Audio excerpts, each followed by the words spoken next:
హైదరాబాద్ సైఫాబాద్లోని పాఠశాల సంచాలకుల కార్యాలయం ఎదుట మధ్యాహ్న భోజన కార్మికులు ధర్నా నిర్వహించారు. ఎన్నికల సమయంలో ఇచ్చిన హామీలను అమలు చేయాలని నినాదాలు చేశారు. రేవంత్ రెడ్డి తమను నమ్మించి మోసం చేశారని ఆగ్రహం వ్యక్తం చేశారు.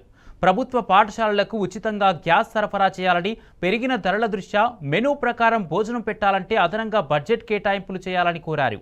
ప్రభుత్వం వెంటనే పెండింగ్ బకాయిలు, జీతాలు చెల్లించాలని, ఇచ్చిన హామీ మేరకు వేతనం పెంచాలని, ఈ కుబేర్ ద్వారా కాకుండా గ్రీన్ ఛానల్ ద్వారా చెల్లింపులు చేయాలని డిమాండ్ చేశారు.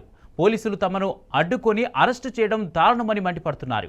ఈ కార్యక్రమంలో మధ్యాహ్న భోజన పథకం కార్మికుల సంఘం రాష్ట్ర జనరల్ సెక్రటరీ రమా తదితరులు పాల్గొన్నారు.